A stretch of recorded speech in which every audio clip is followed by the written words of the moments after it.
Cyrus the Great. You, President Donald J. Trump, are a colossus who will be enshrined in the pantheon of history. Thousands of years from now, Mr. President, the Jewish people will remember you. We are a nation that remembers. Far from being a local struggle, what we are witnessing is a global struggle, a global battle between the forces of extremism, radicalism, and fundamentalism, and those of freedom, liberty, and democracy. What the world needs now is not appeasers who feed the crocodile in the hope that they will be eaten last, like the kind we have seen recently at the UN General Assembly. And by the way, President Trump, your team has checked the teleprompter. It is working beautifully. What the world needs now are more leaders who are brave, resolute, strong, and bold. The world needs more Trumps.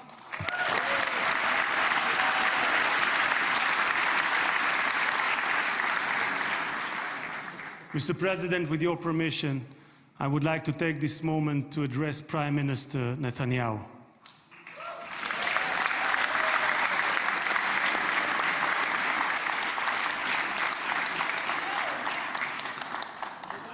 ראש הממשלה, עמדת בכל שנות כהונתך, אבל בפרט בשנתיים האחרונות מול לחצים אדירים. סטיב ויטקוף, שליחו המיוחד של הנשיא טראמפ, שלחם יחד איתך בשוחות על החזרת החטופים, אמר עליך, העבודה הקשה באמת הייתה של ראש הממשלה. הוא זה שהיה צריך לקבל החלטות קשות, עד כמה להיות קשוחים מול חמאס ומתי לגלות גמישות. היו רגעים שחשבתי, כך אומר ויטקוף, שעליכם להתגמש יותר, אבל האמת היא שכעת, במבט לאחור, אני חושב שלא היינו מגיעים לנקודה הזו אם ראש הממשלה נתניהו לא היה פועל כפי שפעל.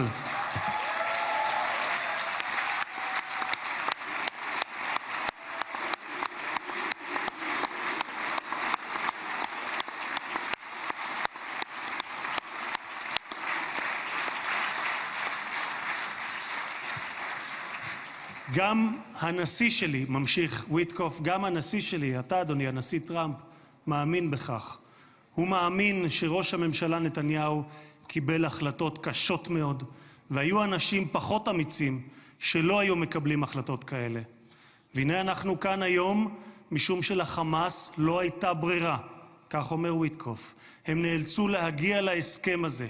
הלחץ היה עצום ולכם יש צבא גדול. התקדמתם משמעותית בשטח, וזה מה שהוביל להסכם הזה. כך אומר השליח ויטקוף. אדוני ראש הממשלה, אתמול בדרכו לישראל אמר הנשיא טראמפ שאתה הוא האיש הנכון בזמן הנכון. ואני גאה לומר כאן לעיני העולם שבזכותך הגענו להישגים הרבים שאליהם הגענו. תודה לך, ראש הממשלה.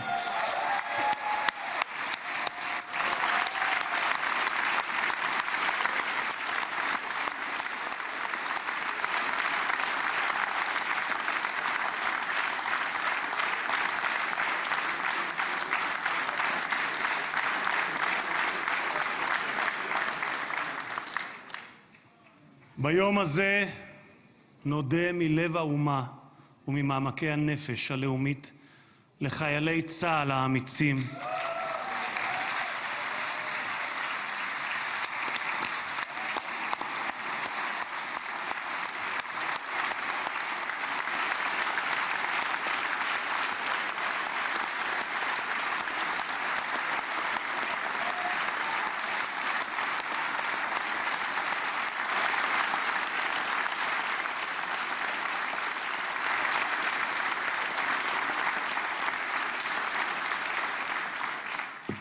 נודה לחיילי צה"ל האמיצים שהסתערו קדימה כאריות וסיכנו את חייהם כדי להגן על מדינת ישראל.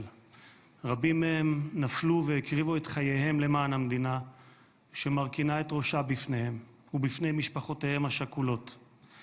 דמם לא נשפך לשווא, כי בגבורתם ובהקרבתם הם הביאו לרגע הנשגב הזה, ושמותיהם ייוותרו חקוקים לעד בלב האומה.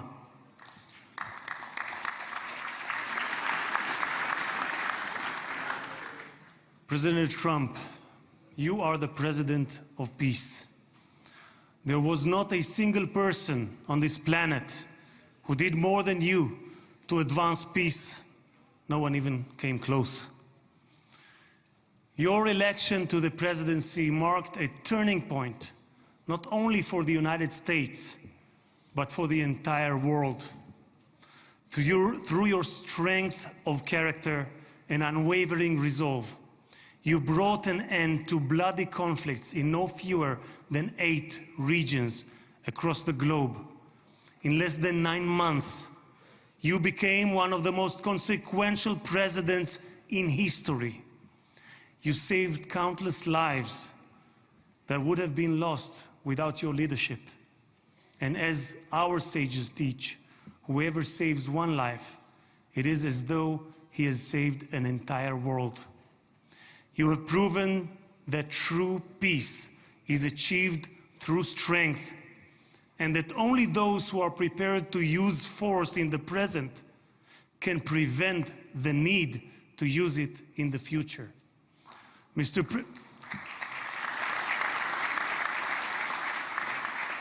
President, you, more than any other individual, are deserving of the highest recognition for your efforts in promoting peace. Therefore, I hereby announce that together with our good friend, Speaker of the House, Mike Johnson, we will rally speakers and presidents of parliaments from around the world to submit your candidacy for the Nobel Prize, Peace Prize next year. There is no one more deserving than you, President Trump. No one.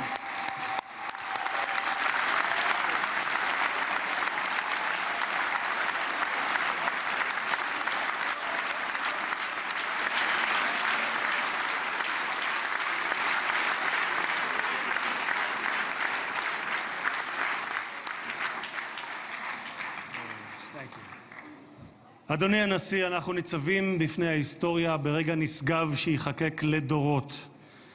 זה יום מאוד מרגש לאזרחי ישראל, יום שכולנו ייחלנו לו. בספר ירמיהו משיב השם לרחל המבכה את בניה. מנעי קולך מבכי ועינייך מדמעה, כי יש שכר לפעולתך, נאום אדוני, ושבו מארץ אויב. ויש תקווה לאחריתך, נאום אדוני, ושבו בנים לגבולם.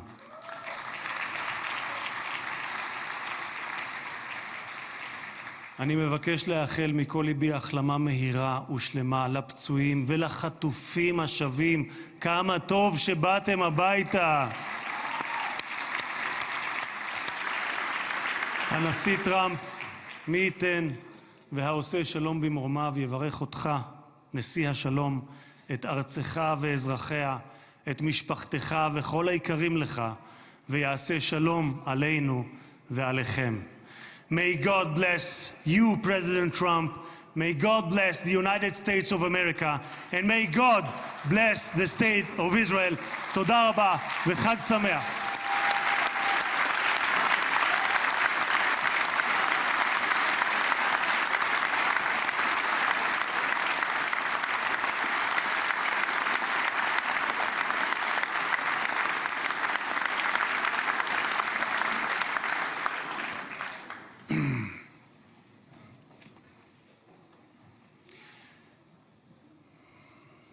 אני מתכבד להזמין כעת את ראש הממשלה, חבר הכנסת בנימין נתניהו, לשאת דברים.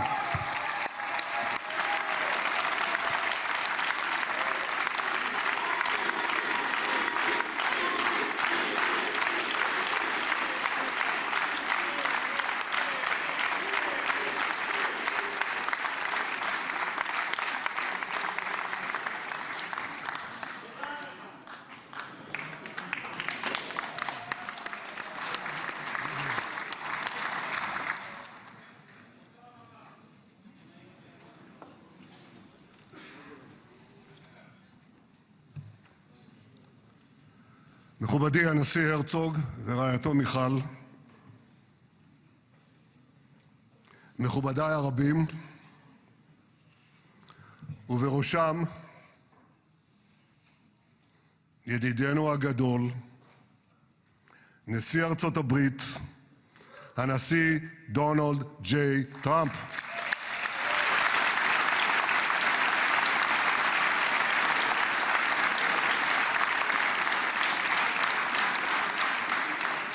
ברוך בואך לירושלים, בירתנו הנצחית. ברוך בואך לישראל ביום המרגש הזה שיחקק בתולדות עמנו. וגם אתה, הנשיא, תחקק בתולדות עמנו, כי כבר נחקקת בתולדות האנושות. אבל אנחנו, כפי שנאמר, זוכרים את ידידנו, ואנחנו יודעים את חלקך החשוב והמכריע בהחזרת יתרת חטופינו ביום הזה שהתבשרנו עכשיו, רק לפני שעה קלה, שכל חטופינו החיים שבו אלינו. איזו התרגשות.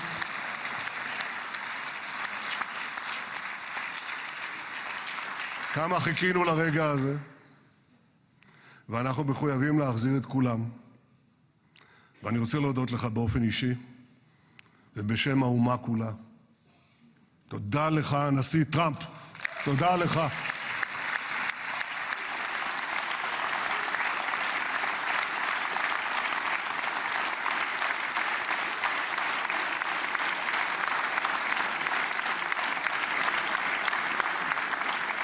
Now, I know that the teleprompters are working well, though I'm not using them. But I'm not sure about the translation. So I'll say words in English. President Trump, the Knesset welcomes you and your distinguished delegation to Jerusalem, our eternal capital. This is your first visit to Israel since you recognize Jerusalem as our capital and moved the embassy here. Thank you, President Trump, for that.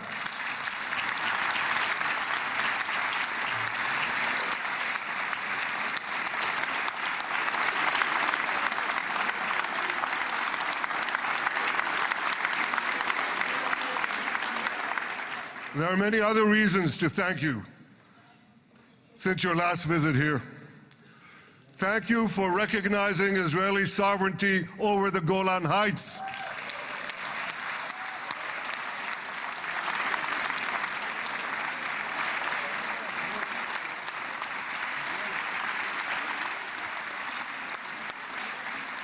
Thank you for standing up to the lies against Israel in the United Nations.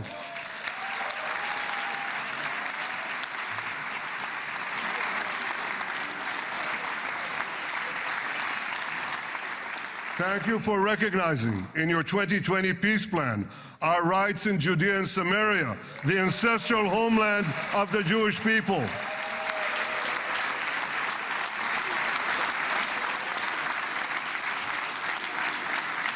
Thank you for brokering the historic Abraham Accords. Abraham, Eskhemei Avraham.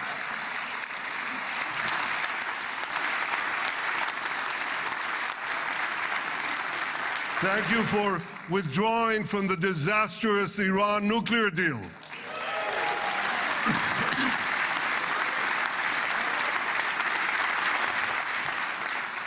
Thank you for supporting Operation Rising Lion and for your bold decision to launch Operation Midnight Hammer. Boy, is that, you got to hear this.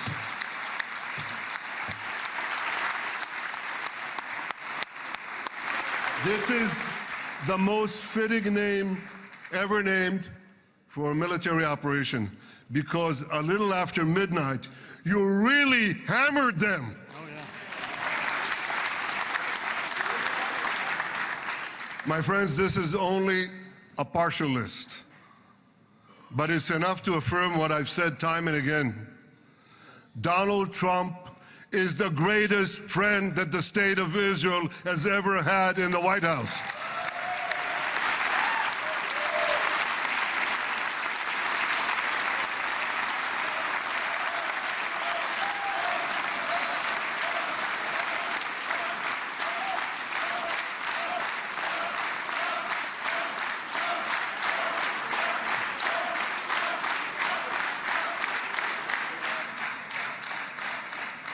No American president has ever done more for Israel.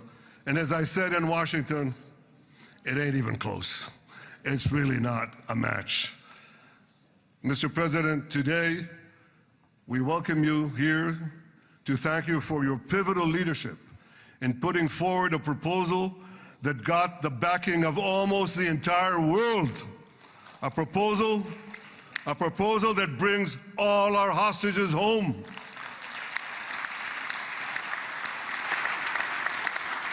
A proposal that ends the war by achieving all our objectives. A proposal that opens the door to an historic expansion of peace in our region and beyond our region. Mr. President, you are committed to this peace. I am committed to this peace. And together, Mr. President, we will achieve this peace.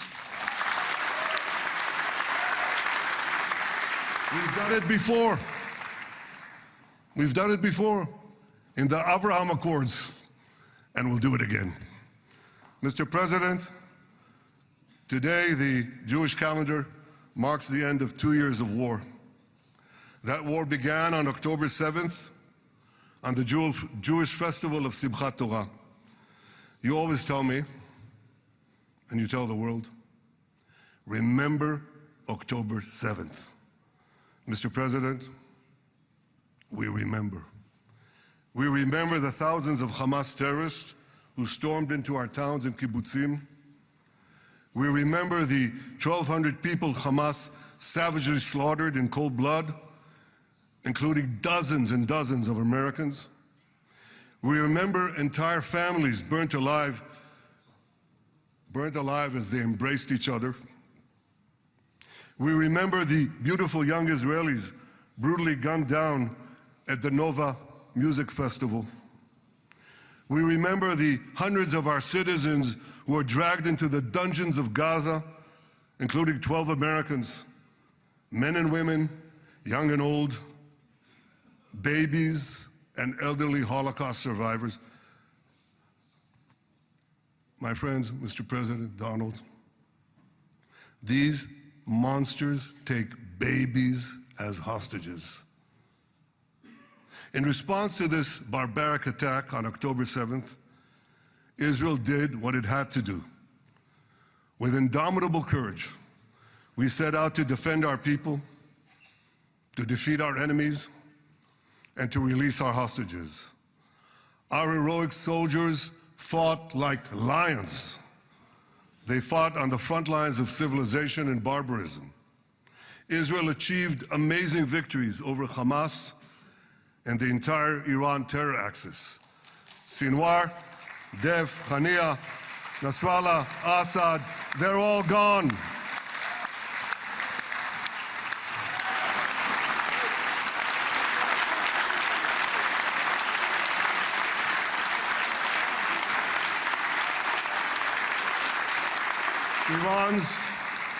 Iran's nuclear weapons and ballistic missile program, with your enormous help, Mr. President, rolled back. Half the Houthi leadership wiped out. But the price of this victory, the price of these victories, has been heavy. Nearly 2,000 of Israel's finest were lost, nearly half in battle. They left behind parents, spouses, siblings, and children. Their love and laughter, their promise and potential were lost forever. To the families of our fallen fighters, many of them are here, I say, I know the depth of your pain. I know the inconsolable grief that will accompany you for the rest of your lives. The State of Israel bows its head in eternal gratitude to our fallen heroes. Because of these heroes, our nation will survive. Because of these heroes, our nations will thrive. And because of these heroes, our nation will have peace. Mr. President, thousands of our brave soldiers were also wounded, suffering terrible blows to body and soul. Brave soldiers like Ari Spitz. Ari is an American. Ari is an American Israeli who was injured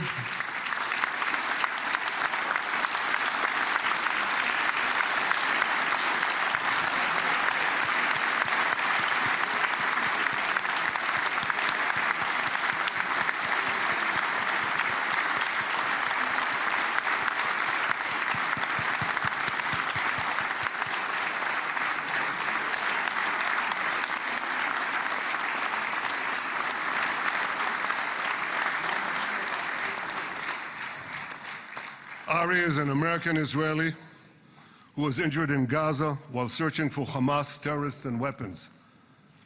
Two of Ari's comrades were killed in this action, and 10 were injured. Ari was presumed dead, but made a miraculous recovery despite losing 3 limbs.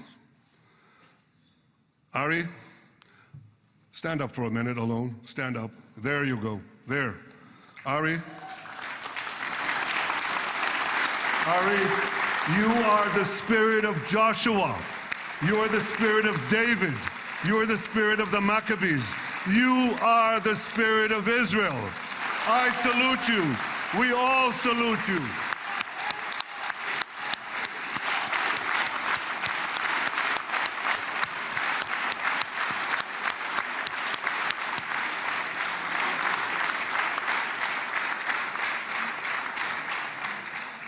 Sabine Tassa of Kibbutz Netiv HaAsara is watching us today from the Israeli consulate in Los Angeles. Sabine lost her husband and her oldest son on October 7th. She is the mother of 3 other boys. 2 of them, Koren and Shai, witnessed their father jump on a Hamas grenade to save his 2 sons. We all saw the film of those 2 boys crying out in pain, "Father is dead. Why? Why did God save me?" Mr. President, my friend Donald, I've seen some very tough things in my life, but I couldn't bring myself to watch those boys suffering again. So I didn't see this film except once. Yet Sabine, their mother, has had the strength and fortitude to show this film across the world. And my wife Sarah and I asked her, "Sabine, how do you do it? Why do you do it?" And she answered, "I do it to show the entire world the monsters Israel is fighting and the justice of our cause." This is what she's doing once again in Los Angeles. Sabine, you can hear me now, so I want to tell you on behalf of all of us, you embody the spirit of our biblical heroines, Deborah, Ruth, and Esther. You too are the spirit of Israel, and we all salute you.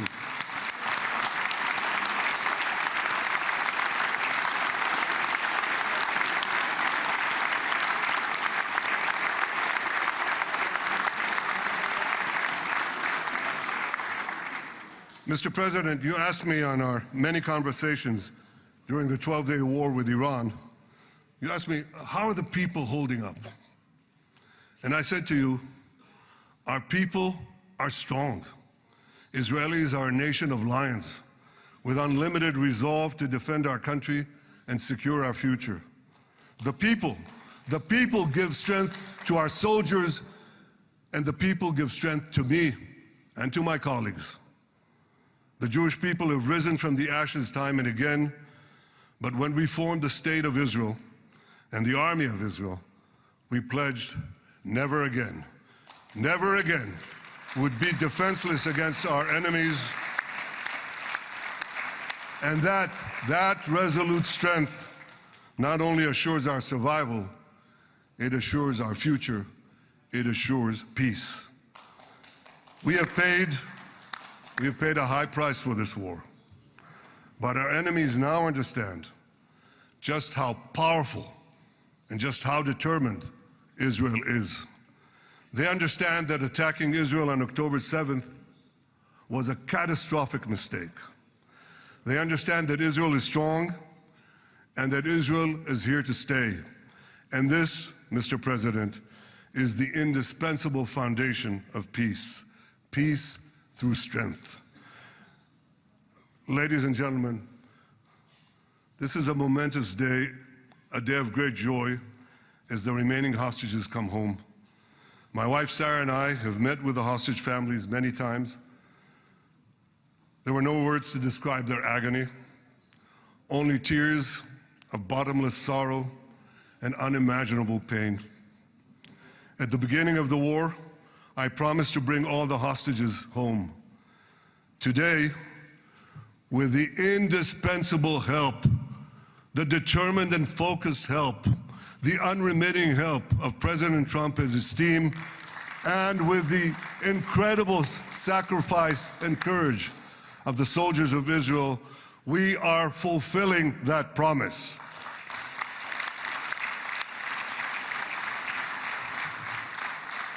It has been a long journey to get here. In the first week of the war, our brave soldiers put military pressure on Hamas, and the international community put diplomatic pressure on them. This enabled us to secure the release of over 100 hostages. In heroic rescue attempts behind enemy lines, Israel's special forces rescued 8 live hostages and brought back the remains of dozens more. But as time went on, we all know what happened. The diplomatic pressure was turned on its head. More and more governments bought into Hamas's false propaganda. More and more governments succumbed to anti-Semitic mobs in their own countries. They just turned on Israel. They called for us to surrender to Hamas demands, just leave Gaza immediately, they said, end the war without committing to disarm Hamas, without committing to demilitarize Gaza. Had Israel succumbed to those demands, not only would Sinwar, Nasrallah, Assad, and Iran's missile and nuclear program remain intact.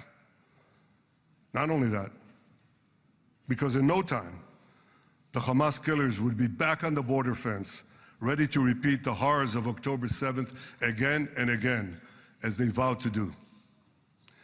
But just at that point of maximum pressure on Israel, a man named Donald J. Trump was elected President of the United States.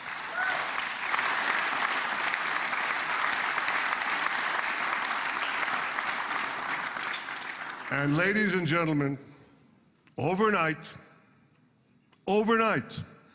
everything changed. Everything.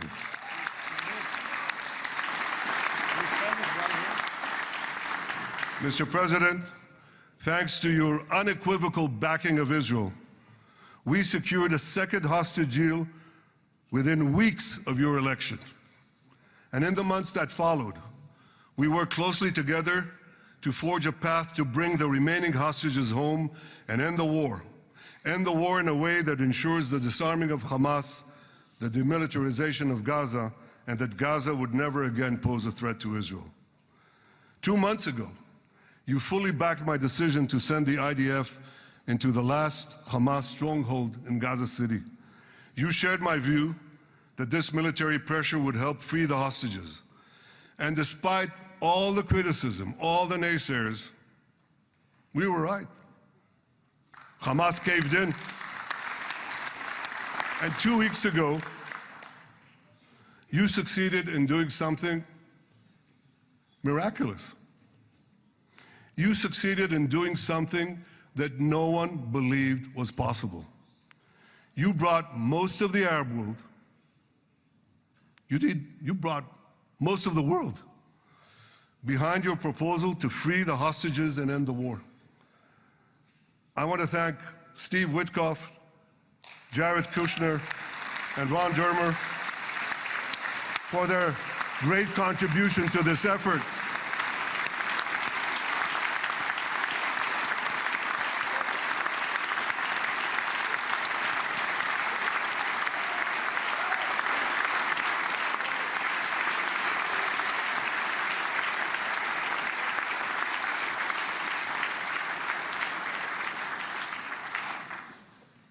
And I want to thank our negotiating team. I believe that the close cooperation between the two of us, between our two nations, combining Israel's military pressure and President Trump's unmatched global leadership. I have to tell you, I've seen a lot of American presidents. I've seen them all in the time that I've been here, and I've been here quite a lot of time. I've never seen anyone move the world so quickly, so decisively, so resolutely as our friend President Donald J. Trump.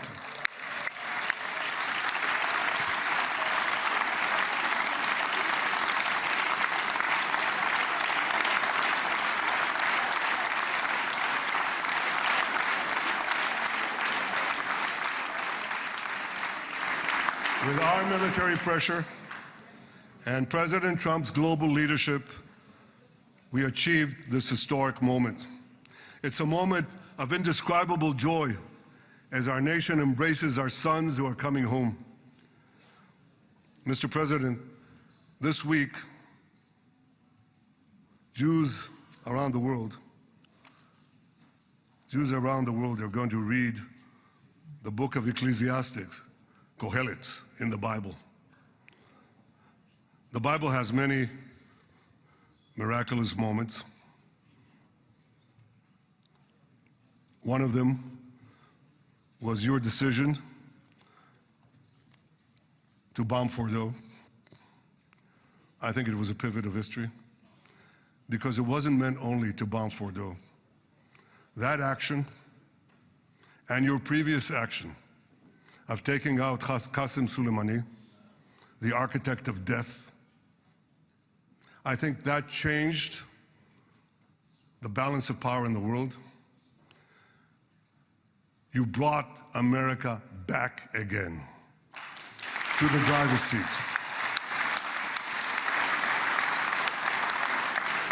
Now, I said that we're going to read this week the book of Ecclesiastes. It's not a book of action. It's a book of meditations, of thought, a perspective on life and on death. And in this book, we read the immortal words of King Solomon. To everything there is a season, and a time for every matter under heaven. Et milchama ve'et shalom. A time for peace and a time for war. The last 2 years have been a time of war. The coming years will hopefully be a time for peace.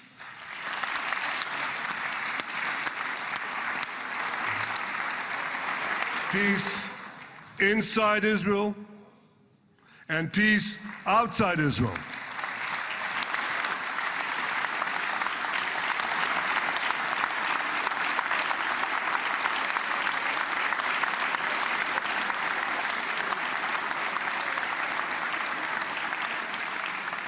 I look forward to continuing marching with you on the path we paved together with the Abraham Accords. Under your leadership, we can forge new peace treaties with Arab countries in the region and Muslim countries beyond the region. Abraham's children will work together to build a better future, a future that will unite civilization against barbarism, light against darkness, and hope against despair. And my friends, I believe that with President Trump's leadership, this will happen a lot faster than people think.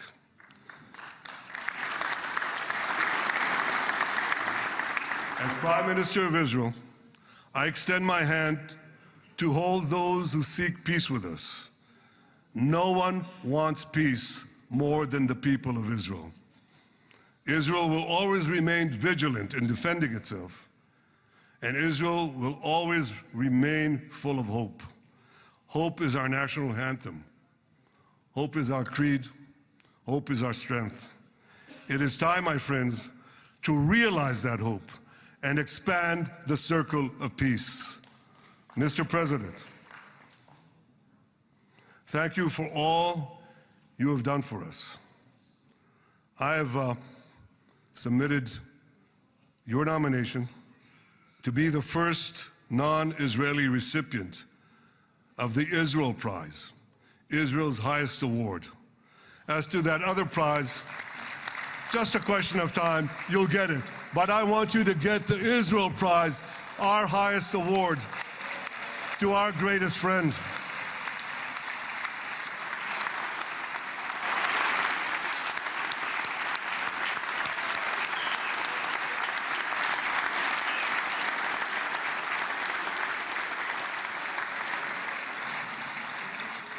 When others were weak, you were strong. When others were fearful, you were bold.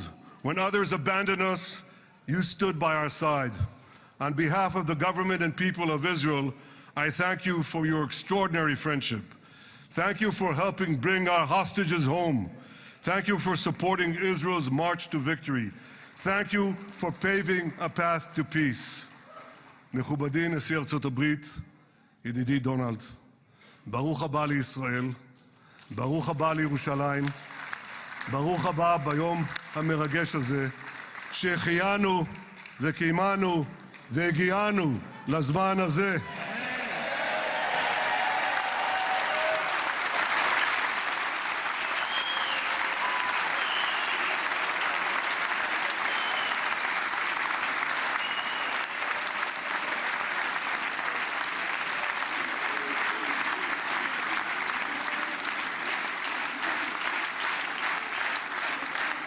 May God bless you and your family, Mr. President.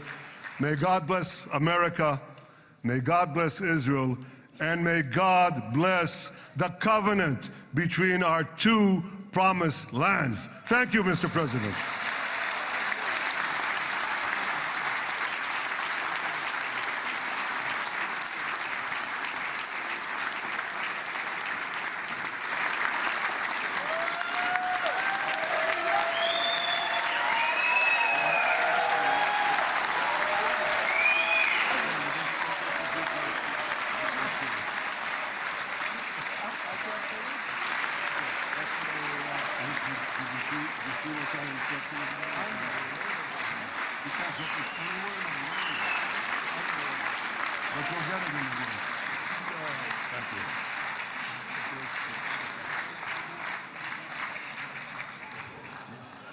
Mr. President.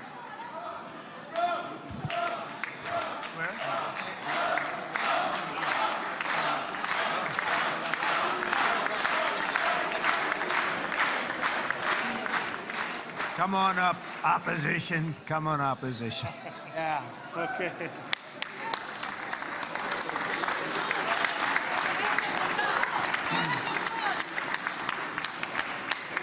אני מתכבד להזמין כעת את ראש האופוזיציה, חבר הכנסת יאיר לפיד.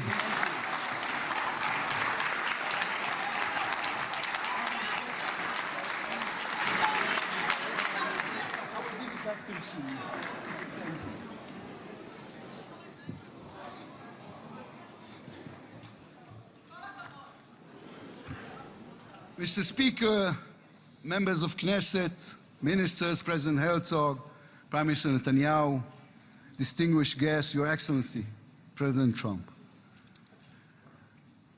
For 2 years, we waited for this moment. 2 years of sleepless nights, 2 years without air in our lungs. Our eyes are filled with tears today, our hearts are filled with gratitude, our children are coming home.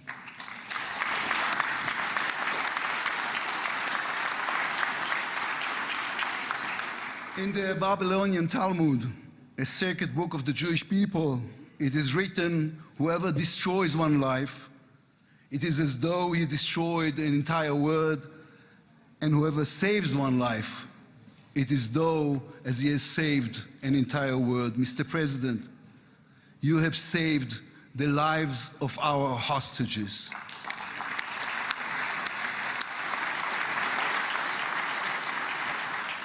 But you saved so much more. You have saved the souls of the bereaved whose loved ones now will be brought home for burial. You have saved thousands of soldiers who will now not fall in battle. And you have saved millions from the horrors of war. You have saved more than one life, and each life is an entire world. This is a historic moment, and a reminder that history is shaped by people. It is shaped by those who know the past, but have the vision to change the future. When you were elected, you declared that you would be the president of peace. You have kept your word. The fact that you were not awarded the Nobel Peace Prize is a grave mistake by the committee. But they will have no choice, Mr. President. They will have to award it to you next year.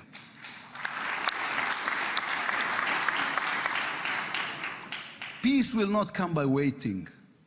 It will come by building, by reaching out, and by daring once again to believe. You, Mr. President, have done the unimaginable. We will be eternally grateful. But we also need to take responsibility. The destiny of Israel will always be written by the people of Israel. We must now prove ourselves worthy of what has been achieved. From its founding, Israel has said to the world that our strength, our power, rest upon our values. Israel is the strongest country in the Middle East because we are the only democracy in the Middle East. Because we believe in the principles laid in our Declaration of Independence, which says Israel will ensure complete equality of social and political rights to all its inhabitants, irrespective of religion, race, or sex. It will guarantee freedom of religion, conscience, language, education, and culture. It will safeguard the holy places for all religions. Those are our values. That is who we are as people, as a country. Our neighbors must understand one more thing about us. We are not going anywhere. The Middle East is our home. We are here to stay. Our story did not end in the Bible. It began there. It continues in our laboratories and universities, in our innovation hubs. Hamas, Hezbollah, Iran, and the Houthis, they all read the wrong intelligence reports. The real intelligence report on Israel's intentions is found in the book of Genesis. And I will give you and your descendants after you the land of Canaan for an everlasting possession. We call upon the nations of the Islamic world and all our neighbors, Saudi Arabia, Syria, others. We are here to stay. We can do great things together. Come and talk to us. Mr. President, You are the one who can make it happen, as you did with the historic Abraham Accords. Then too, no one believed it was possible. Then too, you imposed your vision on everyone. While others spoke of difficulties, you created opportunity. You can be the one to bring the next wave of peace. The people of Israel support this. They want this. We are ready. And you can later today in Egypt with your unbelievably talented team, my friends Steve Witkoff, Jared Kushner, Marco Rubio, Pete Hegseth, forge a regional alliance that will change not only the Middle East but the entire world. After 2 years of war, the peoples of this region should look around and ask themselves, whose situation is better? Those who chose the path of peace or those who chose the path of war? Those who invested in their people, in the education of their children, in science and education and technology, or those who invested in hate and in violence? From here I say to all those who demonstrated against Israel these past 2 years, on the streets of London and Rome, in Paris and in Columbia University. I do not represent the government. As you know, I am the leader of the opposition. And I tell you, then, you were deceived. You were deceived. Propaganda experts, funded by terror money, manipulated you. Now that the war has stopped, you have time and a chance to go and learn the facts. The truth is, there was no genocide, no intentional starvation.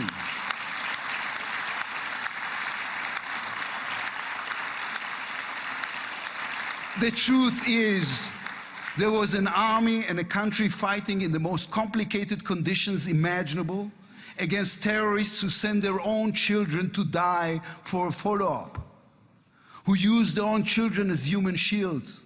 The truth is that a democratic state was attacked by a fanatical terrorist organization. 1,200 people were killed in one day, women were raped, babies were burned alive. And all the while, they played with your minds, selling you the absurd idea that supporting Islamic terror is somehow a liberal value. There is good and evil in this world. When you stand with Hamas, you stand with evil. When you stand with Hezbollah, you stand with evil. When you stand with the Iranian regime, you stand with evil. When you stand with Israel, you stand on the side of justice.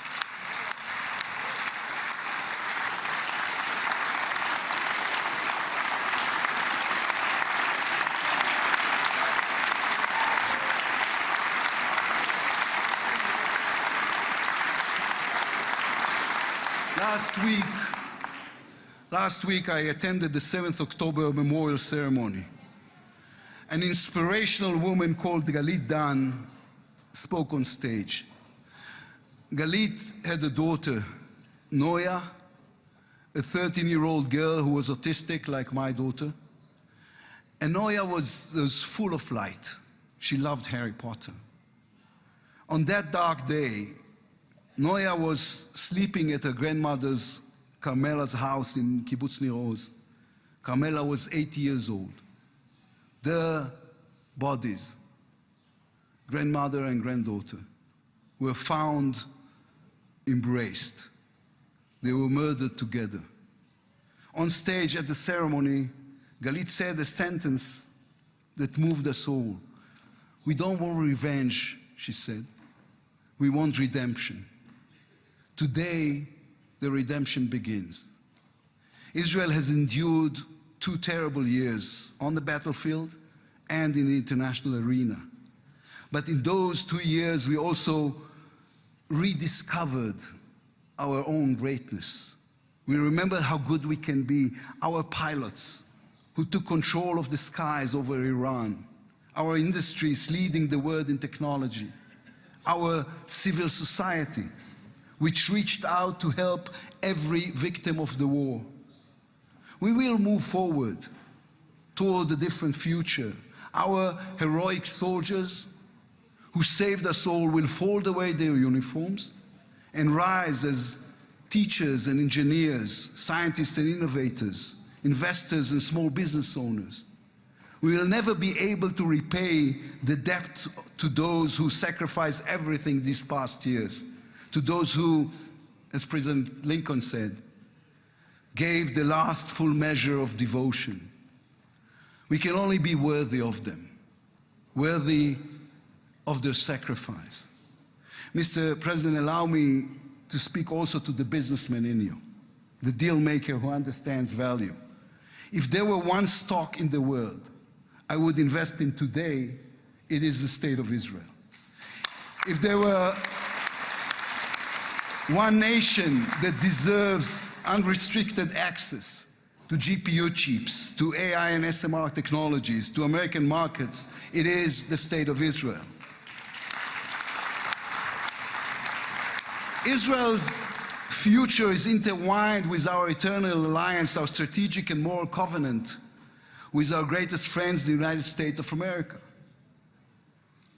This war is over. We will always need to stay vigilant, to guard against those who seek our destruction. But the State of Israel is about to reinvent itself.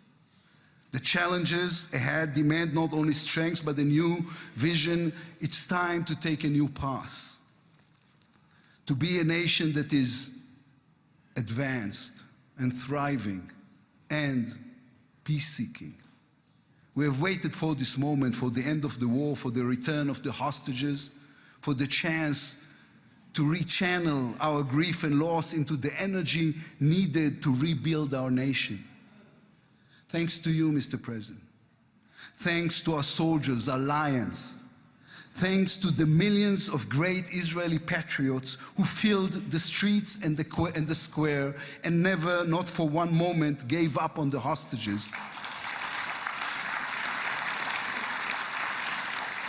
Thanks to all of them, the strength within us can now rise, succeed, and build for our future and for our children. Thank you very much. God bless the United States of America. Am Israel Chai.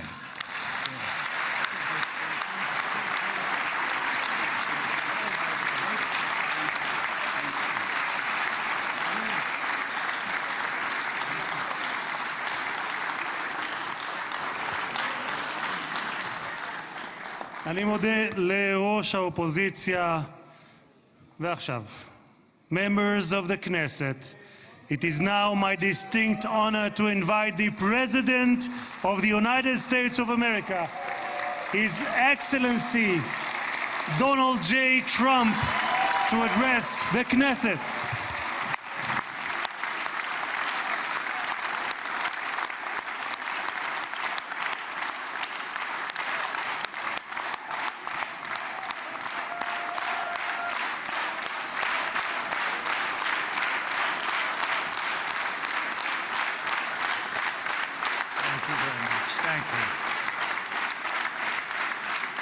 Thank you very much, everybody. It's a great honor. Nice place. Very nice place. Mr. President, Mr. Prime Minister, Mr. Speaker, esteemed members of the Knesset, and cherished citizens of Israel, we gather on a day of profound joy, of soaring hope, of renewed faith, and above all, a day to give our deepest thanks to the Almighty God of Abraham, Isaac, and Jacob.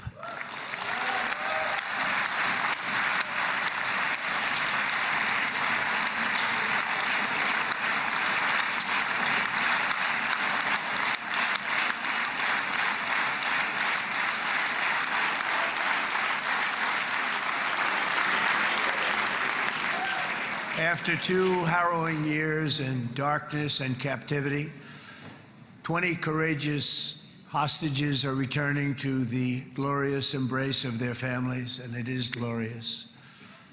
28 more precious loved ones are coming home at last to rest in this sacred soil for all of time.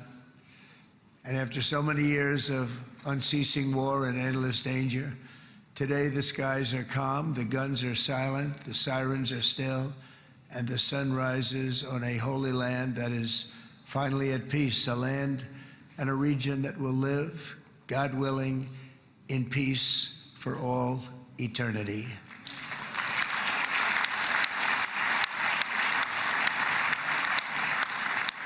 This is not only the end of a war, this is the end of an age of terror and death and the beginning of the age of faith and hope and of God.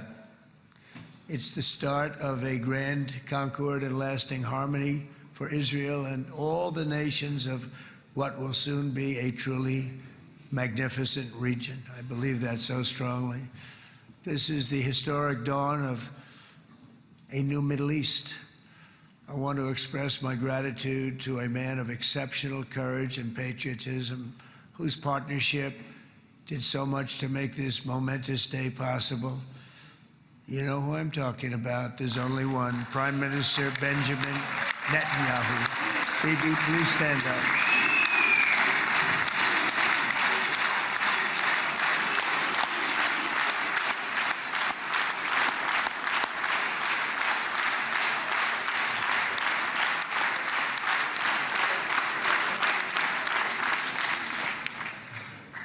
And he is not easy, I want to tell you.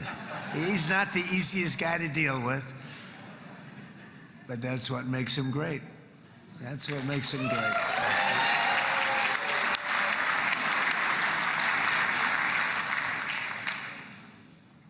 Thank you very much, baby. Great job.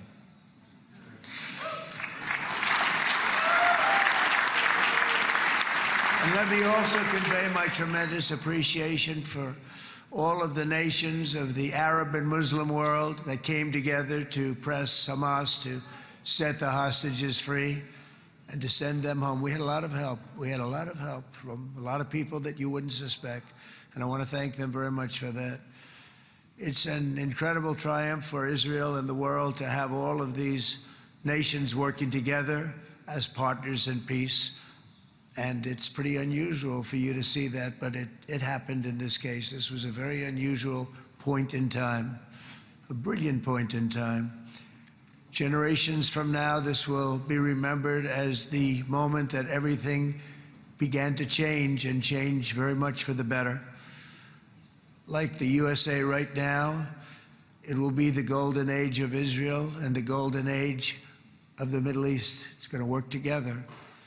I'd like to thank several great American patriots for their invaluable help in getting something done that almost everyone thought was absolutely impossible. We were wasting our time. So many people said, "You're just wasting your time." But we weren't, because we had talented people working with us, and we had people that loved your country, and frankly, people that loved the region. They loved the Middle East. I want to thank my friend Steve Witkoff.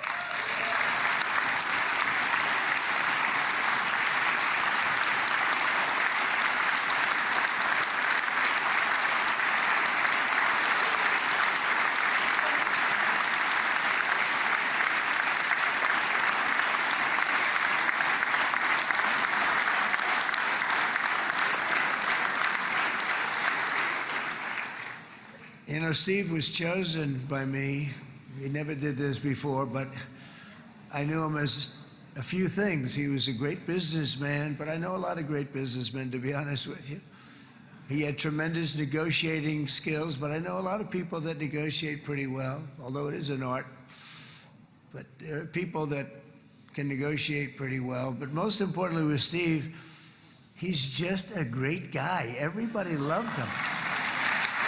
Everybody. I mean, I know some negotiators that are so good, but you wouldn't have had peace in the Middle East. It would be in World War III right now with some of these guys. Everybody loves Steve, and they respect him, and they somehow can relate to him. I've known him for many years, and I've seen it over over and over again. להוציא את חבר הכנסת עודה, להוציא אותו מהאולם, להוציא אותו מיד, החוצה, החוצה, החוצה. להוציא גם את חבר הכנסת כסיף, להוציא את חבר הכנסת כסיף מהאולם, להוציא אותו מיד.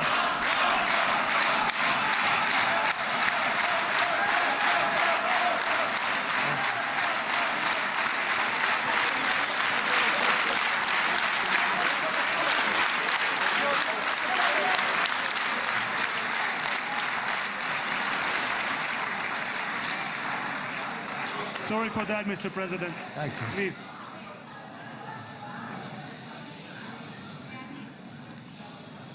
That was very efficient.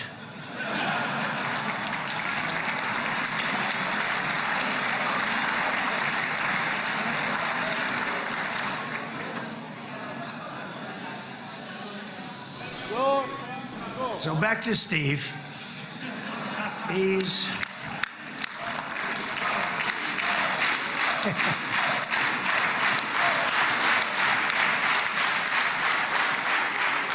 But I tell one story because he was so involved, and then we called in Jared. We need that brain on occasion. We got to get Jared in here. We got to get a certain group of people. But Steve started this all by himself. I call him Henry Kissinger, who doesn't leak.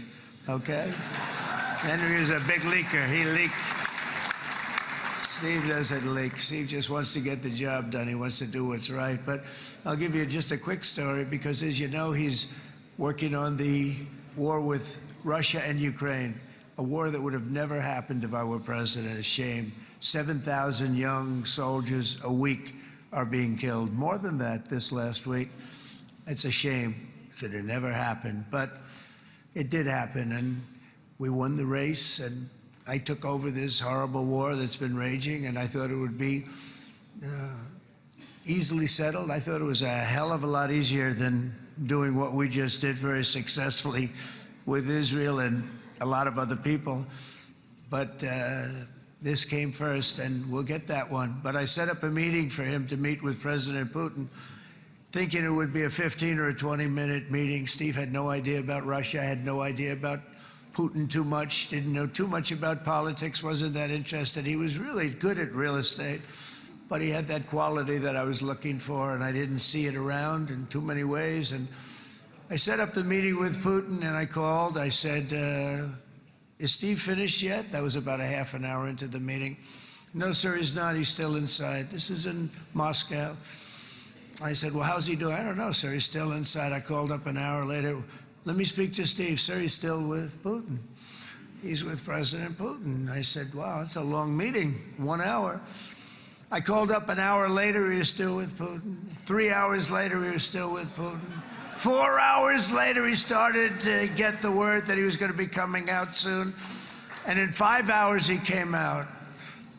I said, what the hell were you talking about for 5 hours? And he says, just a lot of interesting things. We're talking about a lot of interesting things, including what he went in there for, but you can't talk about it for 5. You can talk about it for a certain period of time, and you know what you're getting. But that's a talent. That's a talent, where you can do that. Most people I'd send in, number one, they wouldn't be accepted. Number two, if they were, the meeting would last 5 minutes, and that's what happens with Steve. Everybody loves him. They love him on this side. They love him on the other side. And he really is. He's a great negotiator because he's a great guy. So thank you very much, Steve, very much.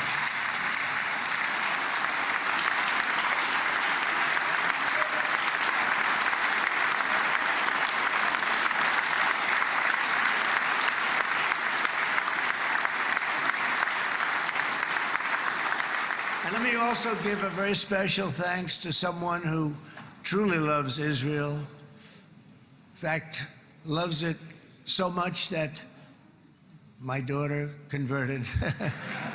My daughter converted. I didn't know this was going to happen. And Ivanka's here.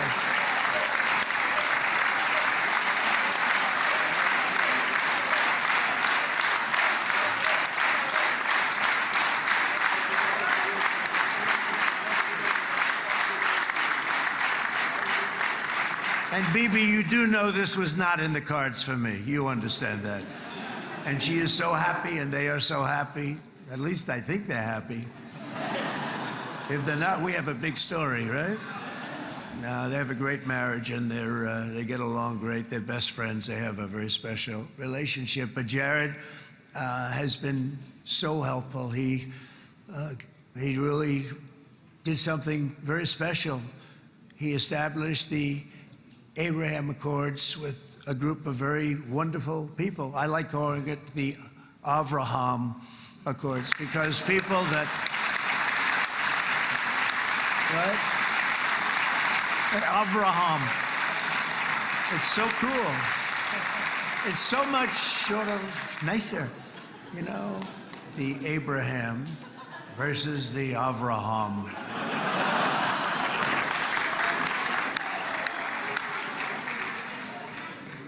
I just don't want to sound too sanctimonious when I do it, so, you know, I sort of split it up. This way we keep everybody happy. But we have some very great talent, and they have no excuses for anything that's taken place, because we had some unbelievably good people working on this. And then you're going to add a man named Marco Rubio, who is also here. That's right.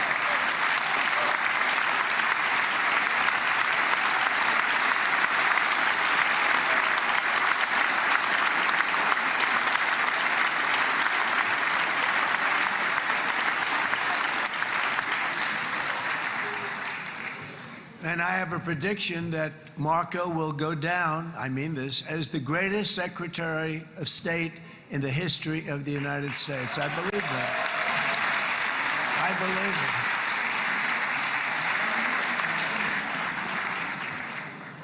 it. And he and I, you know, we really fought it out. You remember, he was tough. He was nasty. Who the hell thought this was going to happen, Marco, right? And now I'm saying he's going to go down as the greatest. He will. He was always smart and sharp, and people respect him.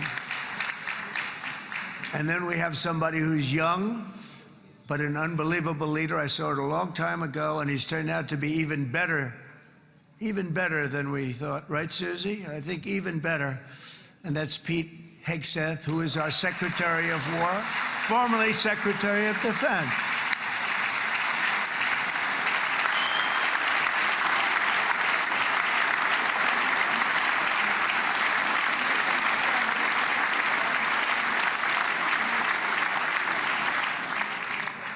And as you know, we decisively won World War I. We decisively won World War II decisively. And everything in between and everything before it, we won everything. And then they had the brilliant idea of changing the name from war, you know, it was war, to defense. And with that went a certain thinking. And we fought in a very politically correct way after that. We always had the strongest military, and now we have a stronger military than we've ever had before. Because of my first term, I've totally rebuilt the military, every aspect of it. But we have, if you think, we settled 8 wars in 8 months. I'm now including this one, by the way, if that's okay. They may say, well, that was quick. Because yesterday I was saying 7, but now I can say 8. The hostages are back. The hostages are back.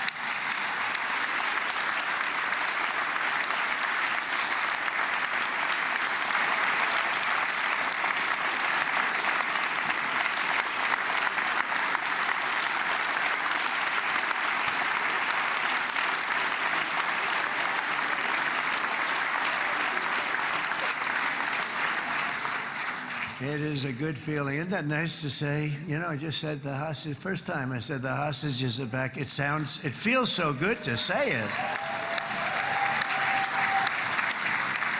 But when you settle 8 wars in 8 months, that means you don't like war.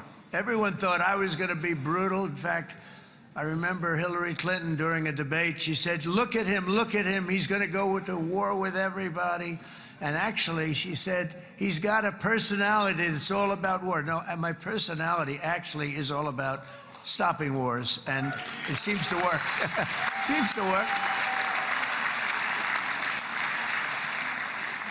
But it also means this name change and our attitude that we're not going to go into a war, but if we do, we're going to win that war like nobody has ever won a war before. We will not be politically correct, but we're not going to be there.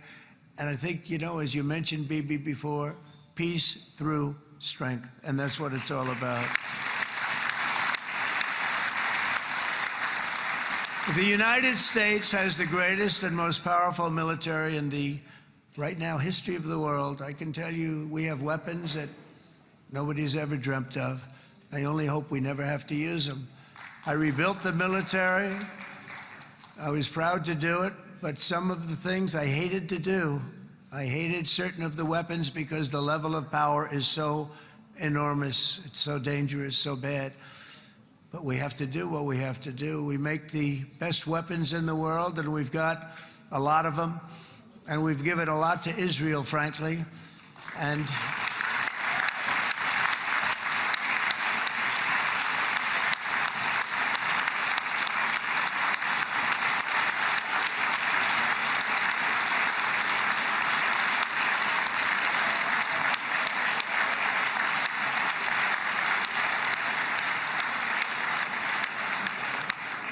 I mean, Bibi would call me so many times, can you get me this weapon, that weapon, that weapon? Some of them I never heard of, Bibi, and I made them. But we'd get them here, wouldn't we? And they are the best. They are the best. But you used them well. It also takes people that know how to use them. And you obviously used them very well. But so many that Israel became strong and powerful, which ultimately led to peace. That's what led to peace. So as we celebrate today, let us remember how this nightmare of depravity and death all began. 2 years ago, on the eve of the Simchat Torah holiday, thousands of innocent Israeli civilians were attacked by terrorists, and one of the most evil and heinous desecrations of innocent life the world has ever seen, the worst slaughter of Jews since the Holocaust. The cruelty of October 7th struck to the core of humanity itself. Nobody could believe what they were witnessing. The United States of America grieved alongside you, and we mourned for our own citizens who were so viciously taken that day. And to all the families whose lives were forever changed by the atrocities of that day, and all of the people of Israel, please know that America joins you in those two everlasting vows: never forget and never again.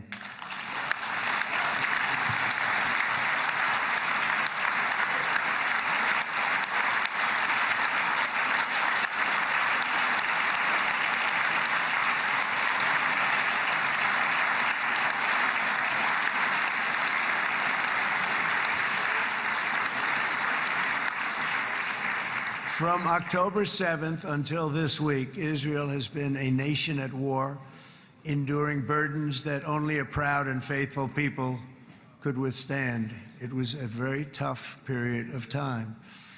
For so many families across this land, it has been years since you've known a single day of true peace. But now at last, not only for Israelis, but also for Palestinians and for many others, the long and painful nightmare is finally over.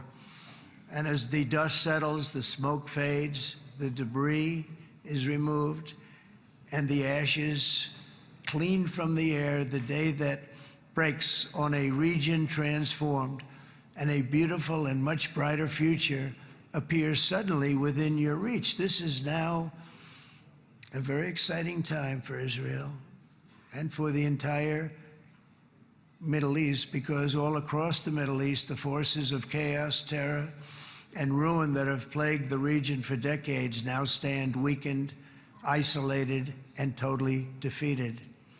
A new coalition of proud and responsible nations is emerging, and because of us, the enemies of all civilization are in retreat. Thanks to the bravery and incredible skill of the Israeli Defense Forces and Operation Rising Lion.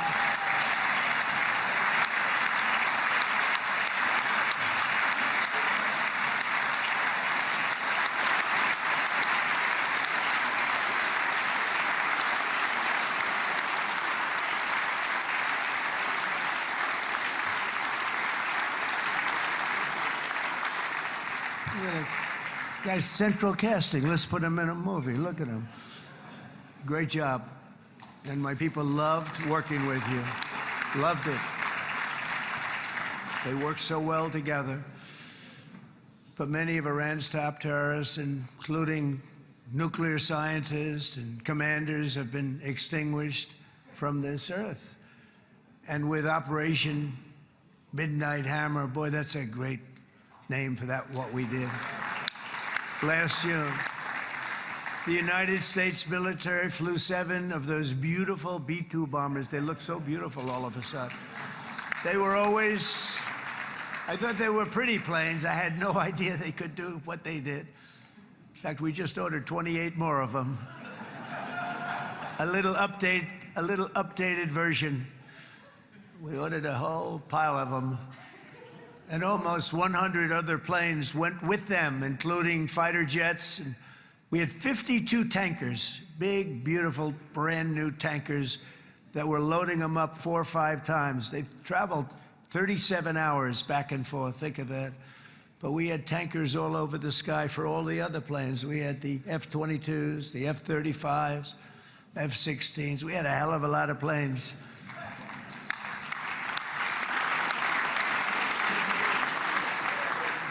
So we had 52 gas stations in the sky. That's what they call them. I'll tell you, I wouldn't want to be flying one of them. We have our great General Raisin Cain right here. General, stand up. This guy. What a general. Thank you.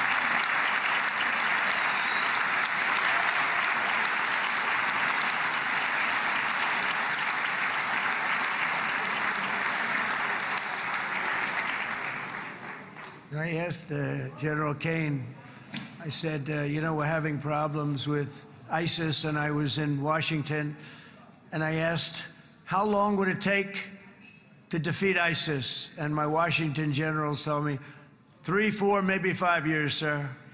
I said, I don't get it. We got the best equipment in the world. Why? So I flew to Iraq, and I met with a man named Cain. He said, what's your first name? He said, they call me Raisin, sir. I said, wait a minute, your name is Raisin Cain? I've been looking for you for a long time. You gotta be kidding.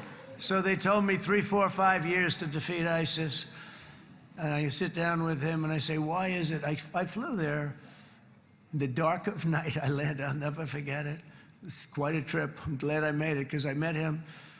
I said, could I ask you, General? I come down. He said with another general and a sergeant. Everybody was like central casting. They could go into a movie right now. Between him and you guys over here, we could get rich making movies, okay?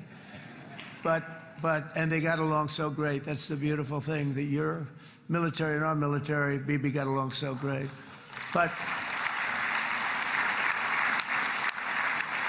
I was told by the television generals in Washington, we have the best equipment in the world. Why is it taking so long? And they said, 4 years. I said, so let me ask you, Raisin, how long would it take you to defeat ISIS? Sir, we can do it in 3 weeks, but you'll probably have some time left over. I said, you gotta be kidding. What the hell are you talking about? They said 4 years. I said, well, sir, look, it's not my place to say, but you're asking me the question. What you have to do is you hit them from the west, you hit them from the north, you hit them from the south, you hit them above, you hit them below. I said, so why didn't they do it? And he didn't want to speak badly of his superiors, which is hard to believe they were his superiors. It should have been the other way around a long time ago, because he's the one that did Operation Hammer. It was flawless. It was flawless. It was absolutely flawless.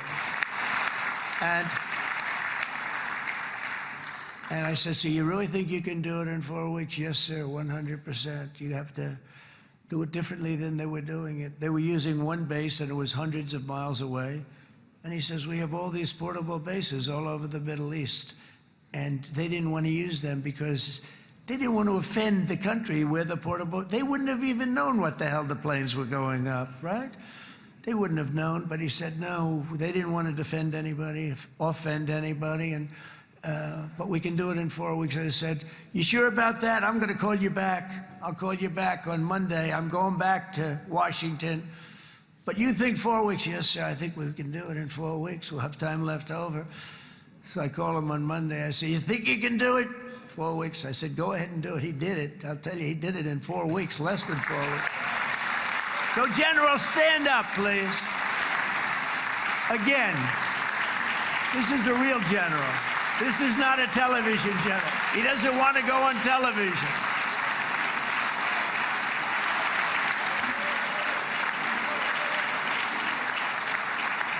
He doesn't want to go on television. That's it. The other guys love being on television. So we dropped 14 bombs on Iran's key nuclear facilities, totally, as I said originally, obliterating them. And that's been confirmed, and everybody understands it. Together we stopped the #1 state sponsor of terror from obtaining the world's most dangerous weapons.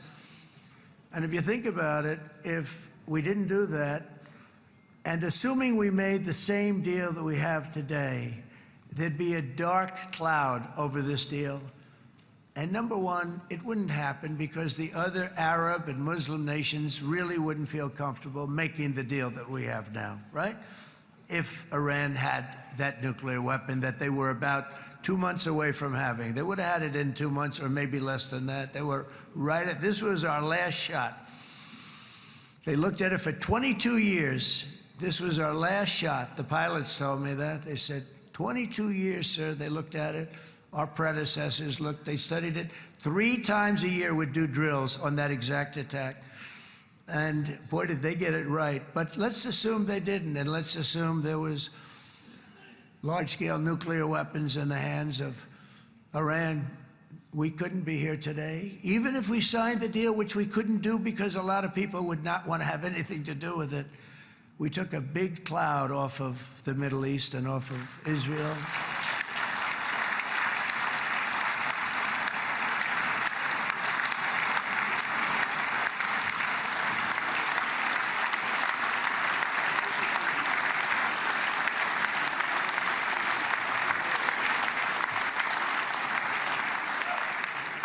And it was my honor to help. But isn't it true, though, that can you imagine the same, let's assume, Bibi, the same documents, we had everything the same, but you had somebody out there that was, in the opinion of everybody, all-powerful in the Middle East. They took a big hit, didn't they?